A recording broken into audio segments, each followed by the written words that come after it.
Hello everyone, welcome to Prakriti classes. I hope you all are doing well. तो friends, आज की इस class में हम आपके जो सीजी टेट 2019 की जो पात्रता परीक्षा हुई थी उसके हम पेपर 2 के सीडीपी के सेक्शन को आज की इस क्लास में देखेंगे कि आपका पेपर किस प्रकार से पूछा गया था। इससे पहले हमने जो सीडीपी के 2022 के भी क्वेश्चंस को सॉल्व किया है और इसके साथ ही साथ हिंदी, ईवीएस, एसएसटी इन सभी के भी क्वेश्चंस पेपर को सॉल्व किया है।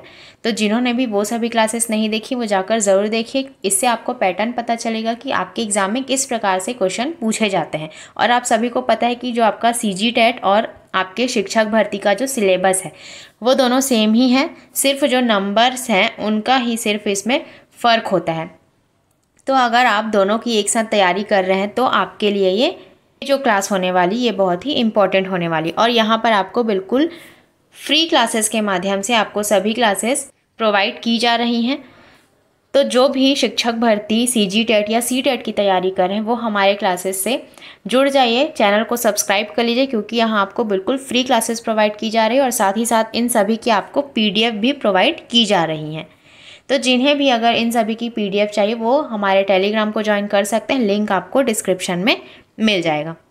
एक एक करके हम सभी सेक्शंस के टॉपिक वाइज क्वेश्चंस को कंप्लीट करते हुए चल रहे हैं। तो जो भी नए हो वो हमारे चैनल को सब्सक्राइब कर लीजिए। अगर वीडियो पसंद आए तो लाइक एंड कमेंट ज़रूर कीजिए और साथ ही साथ आप भी इस क्वेश्चन को बनाने की कोशिश करेंगे और लास्ट में कमेंट करके ज़रूर बताएंगे कि आपके कितने क्वेश्चंस सही हुए। तो चलिए आज की क्लास हम स्टार्ट करते हैं। तो आज का सबसे पहला क्वेश्चन आप इसमें देख सकते हैं, जो आपका सीडीपी के हम 30 क्वेश्चंस को सॉल्व करेंगे। तो सबसे पहला क्वेश्चन आप इसमें देख सकते हैं, team teaching has the potential to develop, choose most appropriate option. Option इसमें दिए गए हैं competitive spirit, cooperation, the habit of supplementing the teaching of each other या फिर highlighting the gaps in each other's teaching. दल शिक्षण में विकसित करने की जो सामर्थ्य है, सर्वाधिक उपयुक्त विकल्प का आपको चयन करना है। ऑप्शंस आप देख सकते हैं, प्रतिस्पर्धा की भावना, सहयोग या एक दूसरे के शिक्षण को परिपूर्ण करने की आदत, या एक दूसरे के शिक्षण की कमियों को चिन्हांकित करना। तो जो इसका सही आंसर हो जाएगा वो आपका हो जाएगा ऑप्शन नंबर सी।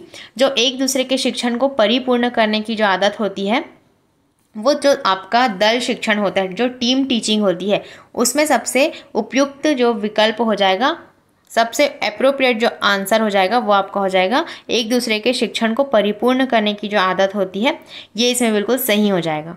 अब नेक्स्ट क्वेश्चन आप इसमें देख सकते हैं, question number 2, students can freely interact in the class if there is proper physical facilities, strict discipline, democratic atmosphere या नन ऑफ द अबव। विद्यार्थी कक्ष में स्वतंत्रता पूर्ण अंतःक्रिया करेंगे यदि सही भौतिक सुविधाएं हो, कड़ा अनुशासन हो, प्रजातांत्रिक वातावरण हो या उपरोक्त में से कोई नहीं। जो आपका कड़ा अनुशासन, डिसिप्लिन है, वो आपका हमेशा नेगेटिव होता है, तो ये आंसर आपका नहीं होगा। और जो फिजिकल फैसिलिटीज़ हैं ये भी आपका उतना अप्रोप्रिएट नहीं है। तो जो इसमें सही आंसर हो जाएगा वो आपका हो जाएगा प्रजातांत्रिक वातावरण। जो आपका डेमोक्रेटिक एटमॉस्फेयर होता है वो जो आपके कक्ष में विद्यार्थियों की स्वतंत्रता पूर्ण अंतःक्रिया करने के लिए बहुत ही अच्छा साधन माना जाता है। तो ये आंसर इसमें बिल्कुल सही हो जाएगा। तो आप देख सकते हैं कि आपके एग्जाम में किस लेवल के क्वेश्चन पूछे जाते हैं। तो अभी तक जो हमने सीडीपी की क्लासेस कराई हैं वो सभी क्लासेस आपके लिए बहुत ही इंपॉर्टेंट हैं। उन सभी से आपके एग्जाम में क्वेश्चन डायरेक्ट पूछे जाते हैं। आगे आप इसमें देख सकते हैं, नेक्स्ट क्वेश्चन इसमें आप देख सकते हैं, the process of arousing, sustaining and regulating activity is known as learning, motivation, habit या मैच्योरेशन। कार्य को आरंभ करने, जारी करने और नियमित करने की जो प्रक्रिया होती है उसे हम क्या कहेंगे? अधिगम, अभिप्रेरणा, आदत या परिपक्व। अभी हमने अधिगम की क्लास भी ली है, तो जिन्होंने भी वो क्लास नहीं देखी वो जाकर ज़रूर देखिए, क्योंकि किसी भी टॉपिक से आपके एग्जाम में कोई भी क्वेश्चन पूछा जाता है। तो जो इसका सही आंसर हो जाएगा वो आपका हो जाएगा कार्य को आरंभ करने, जारी करने और नियमित करने की प्रक्रिया को हम अभिप्रेरणा कहते हैं। इसका जो सही आंसर हो जाएगा वो हो जाएगा आपका ऑप्शन नंबर बी, अभिप्रेरणा। अब नेक्स्ट क्वेश्चन आप इसमें देख सकते हैं, question number 4, internal classroom factor that effect learning, interest, motivation, mental fatigue या above all of the above. आंतरिक कक्ष कारक जो अधिगम को प्रभावित करता है वो है आपका रुचि, अभिप्रेरणा, मानसिक थकान या उपरोक्त सभी। तो जो इसका सही आंसर हो जाएगा वो हो जाएगा आपका all of the above. Option number D इसमें बिल्कुल सही हो जाए, क्योंकि जो आंतरिक कक्षा कक्ष का जो कारक होता है वो अधिगम को प्रभावित करता है, आपके रुचि के अनुसार भी, आपके अभिप्रेरणा के अनुसार भी और आपके मानसिक थकान के अनुसार भी। तो ये सभी ऑप्शन इसमें बिल्कुल सही हो जाएंगे। तो ऑप्शन नंबर डी इसमें बिल्कुल सही हो जाएगा। साथ ही साथ आप भी क्वेश्चन को बनाने की कोशिश करेंगे और कॉमेंट में ज़रूर बताएंगे कि आपके कितने क्वेश्चन इसमें से सही हुए, क्योंकि इन सभी क्वेश्चन की प्रैक्टिस से ही आपको पता चलेगा कि आपकी तैयारी कितनी हो चुकी है और इससे आपको क्वेश्चन का लेवल भी पता चलेगा। नेक्स्ट क्वेश्चन आप इसमें देख सकते हैं, in which form the creativity is expressed during childhood, dramatic play, constructive play, humour या ऑल ऑफ द अबव। बाल्यावस्था में जो सृजनात्मकता होती है उसकी अभिव्यक्ति किस स्वरूप में किया जा सकता है? नाटकीय खेल द्वारा, रचनात्मक खेल द्वारा, हास्य भाव द्वारा या उपरोक्त सभी। तो जो इसका सही आंसर हो जाएगा वो हो जाएगा उपरोक्त सभी।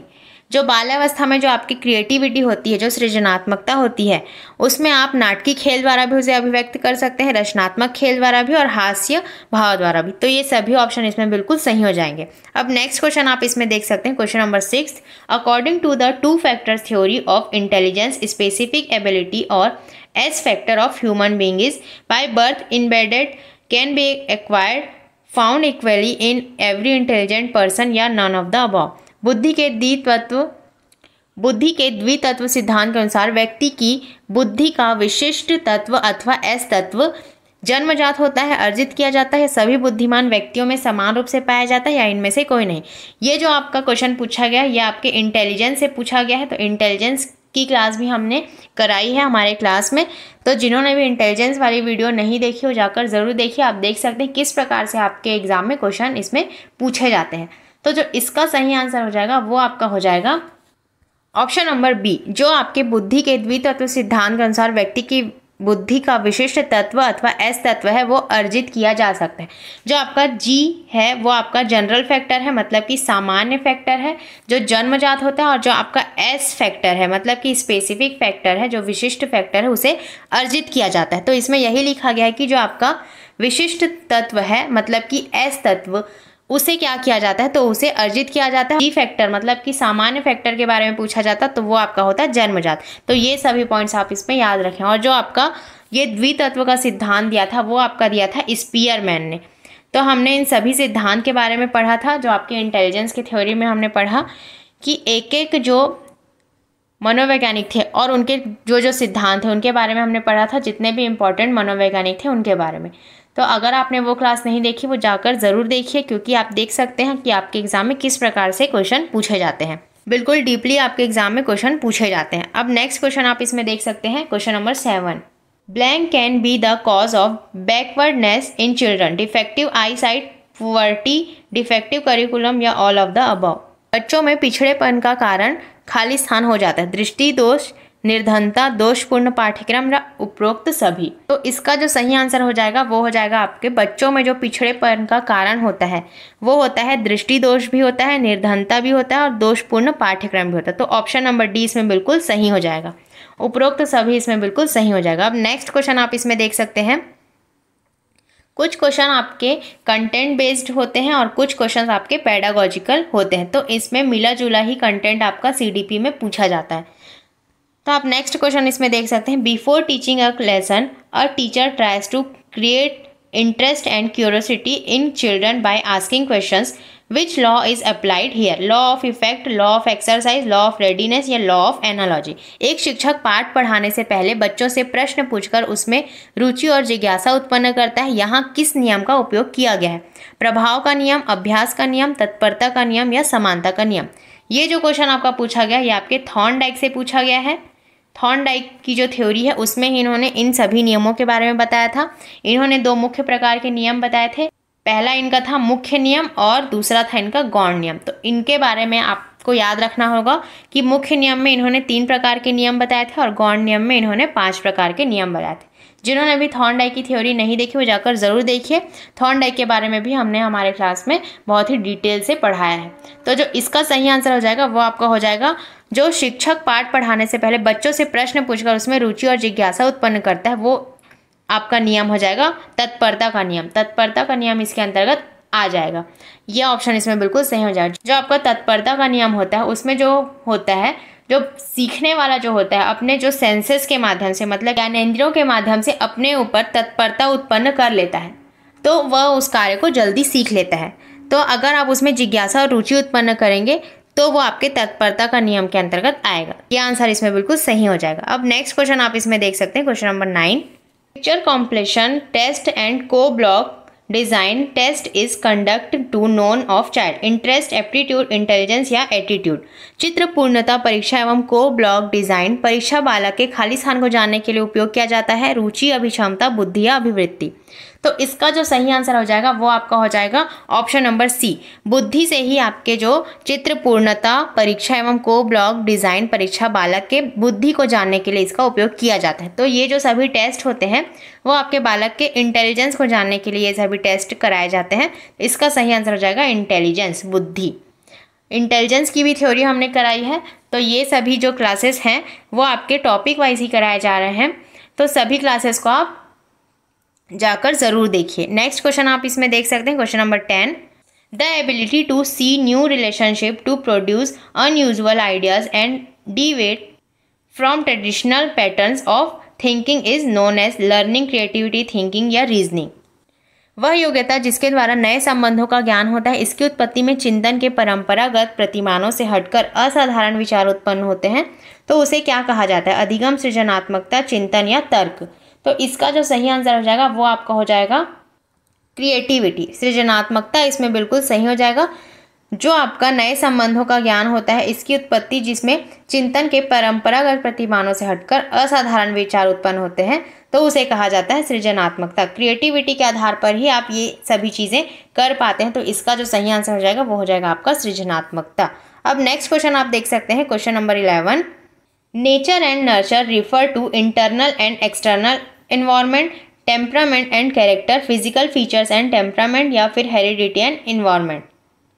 प्रकृति एवं पोषण संकेत करते हैं आंतरिक एवं बाह्य वातावरण, स्वभाव एवं चरित्र, बाह्य लक्षण एवं स्वभाव या फिर वंशानुक्रम या वातावरण।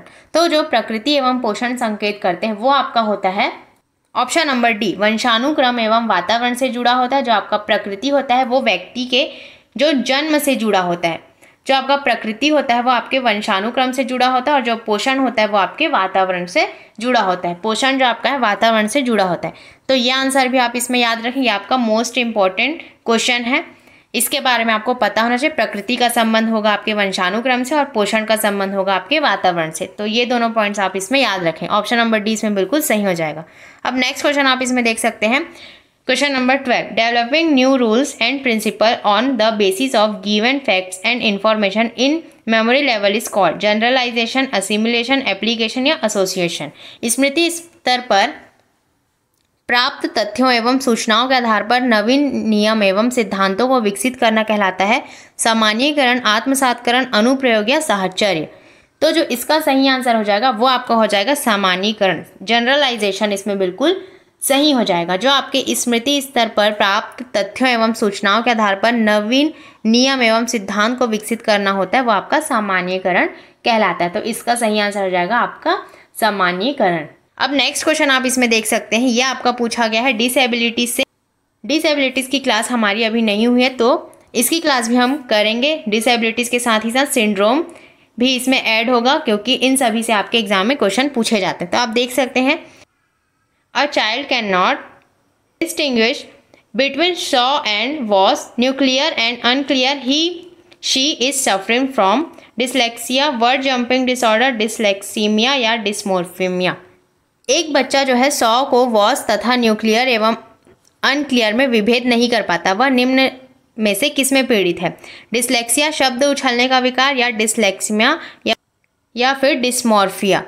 तो इसका जो सही आंसर हो जाएगा वो आपका हो जाएगा डिसलेक्सिया। जो बच्चा पढ़ने से संबंधित होता है, मतलब कि अगर वो किसी शब्द को गलत तरीके से उच्चारण करे तो वो आपका होता है डिसलेक्सिया से संबंधित, वो डिसलेक्सिया के विकार से पीड़ित है। तो ये आंसर इसमें बिल्कुल सही हो जाएगा। जो आपके डिसेबिलिटीज़ हैं उससे आपके 1 से 2 क्वेश्चन हमेशा पूछे जाते हैं। तो सभी डिसेबिलिटीज़ एंड सिंड्रोम को हम उन सभी की एक क्लास अलग से रखेंगे। तो आपके एग्जाम में टॉपिक वाइज क्वेश्चन आते हैं, उन सभी टॉपिक्स को हम हमारे लेक्चर्स में कंप्लीट करेंगे। तो आप निश्चिंत रहिए, सभी की क्लासेस आपको यहाँ पर मिलेंगी। नेक्स्ट क्वेश्चन आप इसमें देख सकते हैं, question number 14। If a student want to satisfy some query in questions paper, then you will clarify the printing mistake. You will inform the concerned subject teacher. You will advise him to wait till the correction is being confirmed. Furiously tell him to do as he understand. यदि कोई विद्यार्थी प्रश्न पत्र के किसी प्रश्न के संबंध में पूछताछ करना चाहता है, तब आप मुद्रण त्रुटि को स्पष्ट कर देंगे, आप संबंधित विषय शिक्षक को सूचित करेंगे या फिर आप उसे तब तक प्रतीक्षा करने की सलाह देंगे जब तक त्रुटि सुधार निर्धारित ना हो जाए, या फिर उग्र होकर कहेंगे कि जैसा समझ में आता है वैसा करें। तो इसमें जो लास्ट ऑप्शन है वो इसमें बिल्कुल गलत हो जाएगा। उग्र होकर आपको किसी भी बच्चों को नहीं समझाना है और ना ही आप किसी मुद्रण त्रुटि को स्पष्ट कर देंगे और ना ही संबंधित विषय शिक्षक को सूचित करेंगे। तो ऑप्शन नंबर सी इसमें बिल्कुल सही हो जाएगा। जब तक आप उसे प्रतीक्षा करने की सलाह देंगे जब तक त्रुटि सुधार निर्धारित ना हो जाए। तो ये आंसर इसमें बिल्कुल सही हो जाएगा। ऑप्शन नंबर सी इसमें बिल्कुल सही हो जाएगा। अब नेक्स्ट क्वेश्चन आप इसमें देख सकते हैं, question number 15। In order to modify the undesirable behavior of a student, the most effective method is to punish the student, to bring it to the notice of the parents, to find out the reasons for undesirable behavior and provide remedies, या फिर to ignore it। किसी विद्यार्थी के अवांछित व्यवहार को सुधारने के लिए सर्वाधिक प्रभावी विधि कौन सी है? जो विद्यार्थी आपका एक अवांछित व्यवहार कर रहा है उसे सुधारने की सबसे सर्वाधिक विधि आपसे पूछी गई है। विद्यार्थी को दंडित करना है, उसके पालकों को सूचित करना, या फिर अवांछित व्यवहार के कारणों का पता लगाकर ठीक करना, या फिर ध्यान न देना या उपेक्षा करना। तो इसमें तीनों ही ऑप्शन बिल्कुल नेगेटिव है। जो विद्यार्थी को दंडित करना ये इसमें नेगेटिव है, उसके पालकों को सूचित करना ये भी इतना अप्रोप्रिएट नहीं है, और ना ही ध्यान न देना ये भी अप्रोप्रिएट नहीं, क्योंकि आपको सभी विद्यार्थियों पर ध्यान देना ज़रूरी होता है। तो इसमें ऑप्शन नंबर सी इसमें बिल्कुल सही हो जाएगा। जो अवांछित व्यवहार है बच्चे के द्वारा किया जा रहा है उसके आपको कारणों का पता लगाकर उसे ठीक करना है। तो ये आंसर इसमें बिल्कुल सही हो जाएगा। अब नेक्स्ट क्वेश्चन आप इसमें देख सकते हैं, question number 16। Which statement related to project method is true? Learning by experience, teacher as facilitator, problem solving, या all of the above. Project विधि से संबंधित कौन सा कथन सही है यह आपसे पूछा गया है। अनुभव द्वारा सीखना, शिक्षक एक सुविधादाता के रूप में, समस्या समाधान, या उपरोक्त सभी। तो इसका जो सही आंसर हो जाएगा वो आपका हो जाएगा उपरोक्त सभी। ये जो सभी आपके प्रोजेक्ट विधि से संबंधित हैं। जो आपका अनुभव द्वारा सीखना ये भी सही है, शिक्षक एक फैसिलिटेटर के रूप में होता है, सुविधादाता के रूप में, ये भी बिल्कुल सही है, समस्या समाधान भी बिल्कुल इसमें सही है। तो तीनों ऑप्शन इसमें सही हो जाएंगे, इसीलिए ऑल ऑफ द अबव इसमें बिल्कुल सही हो जाएगा। अब नेक्स्ट क्वेश्चन आप इसमें देख सकते हैं, question number 17। Which of the following is the most important characteristics of open book examination system? It help student become serious, it helps to improve attendance in the classroom, it reduce examination anxiety among students, या it compels students to think।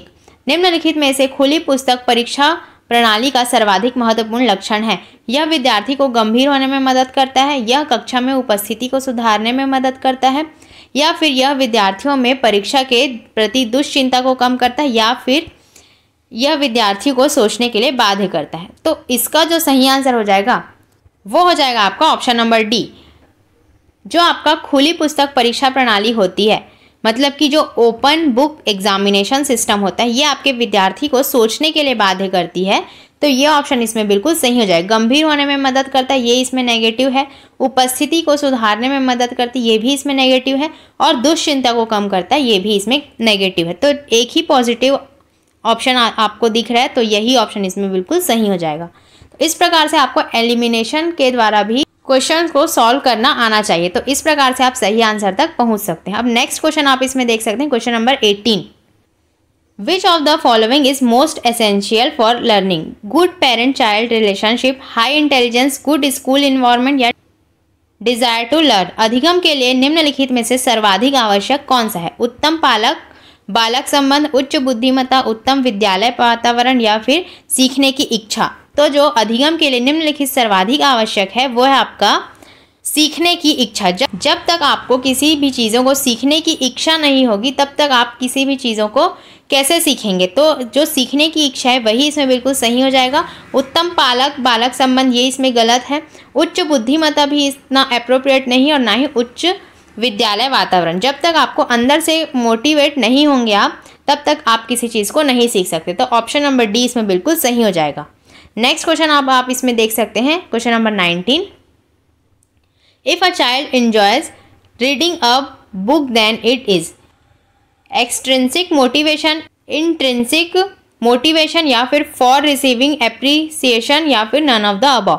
यदि किताब पढ़ने पर किसी बालक को प्रसन्नता होती तो यह है बाह्य अभिप्रेरणा, आंतरिक अभिप्रेरणा, प्रशंसा प्राप्ति के लिए या फिर उपरोक्त में से कोई नहीं। यदि किताब पढ़ने पर किसी बालक को प्रशंसा होती है तो ये आपका आ जाएगा आंतरिक अभिप्रेरणा के अंतर्गत। ये ऑप्शन इसमें बिल्कुल सही हो जाएगा। तो आप देख सकते हैं किस प्रकार के आपके एग्जाम में क्वेश्चन पूछे जाते हैं। तो इसी सभी क्वेश्चंस को आपको अच्छे से सॉल्व करना आना चाहिए, तभी आपको पता चलेगा कि आपके कितने क्वेश्चन इसमें से सही हो रहे हैं और आपकी तैयारी अभी तक कहाँ तक हुई है। तो नेक्स्ट क्वेश्चन आप इसमें देख सकते हैं, a teacher collects and reads the work in class 7 then plans and adjust the next lesson to meet the students needs. He is doing assessment of learning, assessment as learning, assessment for learning या फिर assessment eight learning. एक शिक्षक कक्षा 7वीं के विद्यार्थियों के कार्य को एकत्रित कर पढ़ने के उपरांत अपने अगले पाठ को विद्यार्थियों की आवश्यकता के अनुरूप समायोजित करता है। तो वह क्या करता है? अधिगम का आकलन, अधिगम के जैसा आकलन, अधिगम के लिए आकलन या फिर अधिगम पर आकलन। तो जो इसका सही आंसर हो जाएगा वो हो जाएगा आपका अधिगम के लिए आकलन। असेसमेंट फॉर लर्निंग इसमें बिल्कुल सही हो जाएगा। जो असेसमेंट एस लर्निंग होता है वो स्वयं के आकलन के लिए करता है, तो ये आंसर इसमें नहीं होगा क्योंकि इसमें लिखा गया है कि एक जो शिक्षक है वो कक्षा 7वीं के विद्यार्थियों के कार्य को एकत्रित करने के उपरांत अगले पाठ को विद्यार्थियों की आवश्यकता के अनुरूप समायोजित कर रहा है, तो वह असेसमेंट फॉर लर्निंग कर रहा है, मतलब कि अधिगम के लिए आकलन कर रहा है। और असेसमेंट ऑफ लर्निंग ये आपका समेटिव असेसमेंट के अंतर्गत आता है। ये आपके परीक्षा के अंत में किया गया आकलन होता है। और जो आपका अधिगम के लिए आकलन होता है, मतलब कि अधिगम असेसमेंट फॉर लर्निंग जो होता है ये आपका होता है फॉर्मेटिव असेसमेंट के अंतर्गत ये आता है। तो जो आपका फॉर्मेटिव असेसमेंट होता है वो कक्षा के दौरान किया जाता है। इसमें जो है शिक्षक छात्र से आमने सामने बैठकर उसका आकलन करता है, तो ये आंसर इसमें बिल्कुल सही हो जाएगा। और असेसमेंट एट लर्निंग जैसा कोई भी चीज़ नहीं होता, तो ये ऑप्शन इसमें गलत हो जाएगा। तो आप अभी तक समझ गए होंगे कि आपका असेसमेंट ऑफ लर्निंग कौन सा होता है, एज लर्निंग कौन सा होता है और फॉर लर्निंग कौन सा होता है। तो ये सभी चीज़ों के बारे में आपको पता होना चाहिए। इन सभी से आपके एग्जाम में हमेशा क्वेश्चन पूछे जाते हैं। अब नेक्स्ट क्वेश्चन आप इसमें देख सकते हैं, question number 21। When a teacher gathers information of behaviour of childrens by becoming important part of their group then it is an example of informal observation, non participant observation, formal observation या फिर participate observation. जब शिक्षक बच्चों के समूह का एक अभिन्न अंग बनकर उनके व्यवहार की जानकारी लेता है तो वह किसका उदाहरण है? अनौपचारिक निरीक्षण, असहभागी निरीक्षण, औपचारिक निरीक्षण या सहभागी निरीक्षण। तो इसका जो सही आंसर हो जाएगा वो हो जाएगा आपका सहभागी निरीक्षण, पार्टिसिपेंट ऑब्जर्वेशन हो जाएगा। जब आपका जो शिक्षक है वो बच्चों के समूह एक अभिन्न अंग बनकर उनके व्यवहार की जानकारी लेता है, तो ये हो जाएगा आपका सहभागी निरीक्षण के अंतर्गत। तो ये आंसर इसमें बिल्कुल सही हो जाएगा। अब नेक्स्ट क्वेश्चन आप इसमें देख सकते हैं, question number 22। Blank is any child whose conduct divides sufficiently from normal social usages that it may be labeled anti-social, mentally retarded child, juvenile delinquent, backward child या फिर none of the above। तो इसमें यहाँ आप देख सकते हैं कोई भी बालक जिसका व्यवहार सामाजिक व्यवहार से इतना भिन्न हो जाए कि उसे समाज विरोधी कहा जा सके, तो वो क्या होगा ये आपसे पूछा गया है। मंदबुद्धि बालक है, बाल अपराधी है, पिछड़ा वर्ग है या इनमें से कोई नहीं। तो इसका जो सही आंसर हो जाएगा वो आपका हो जाएगा बाल अपराधी। कोई भी बालक जिसका व्यवहार सामान्य सामाजिक व्यवहार से भिन्न हो वो आपका हो जाएगा बाल अपराधी। तो ये आंसर इसमें बिल्कुल सही हो जाएगा। अब नेक्स्ट क्वेश्चन आप इसमें देख सकते हैं, question number 23। Which is not a type of cerebral palsy, muscular dystrophy या फिर एथिटोसिस या फिर एटॉक्सिया। इनमें से कौन सा प्रमस्तिष्क पक्षाघात का प्रकार नहीं है, यह आपसे पूछा गया। मस्तिष्क सहस्तंभ, मांसपेशी डायस्ट्रॉफी, एथेरोसिस या फिर एटॉक्सिया। तो इसका जो सही आंसर हो जाएगा वो आपका हो जाएगा ऑप्शन नंबर बी, मांसपेशी डायस्ट्रॉफी जो है, मस्कुलर डायस्ट्रॉफी, ये इसमें बिल्कुल सही हो जाएगा। जो आपके चिकित्सकीय जो लक्षण होते हैं उसमें जो आपके प्रमस्तिष्क पक्षाघात का जो प्रकार होता है उसमें आपका आ जाएगा एथेरोसिस आ जाएगा, एटॉक्सिया आ जाएगा और आपका आ जाएगा मस्तिष्क सहस्तंभ आ जाएगा। तो ये सभी चीज़ें इसमें आती हैं। तो जो नहीं आता ये आपका हो जाएगा मांसपेशी डायस्ट्रॉफी। तो ये आंसर इसमें बिल्कुल सही हो जाएगा। अब नेक्स्ट क्वेश्चन आप इसमें देख सकते हैं, क्वेश्चन नंबर 24। लास्ट के कुछ ही क्वेश्चंस आपके बचे हुए हैं, तो लास्ट में कमेंट करके आप ज़रूर बताएंगे कि 30 में से आपके कितने क्वेश्चन सही हुए। Process related factor of teaching learning, linking of new knowledge with the past, provision of revision and practice work, nature of content या फिर प्रोविजन ऑफ रीइंफोर्समेंट।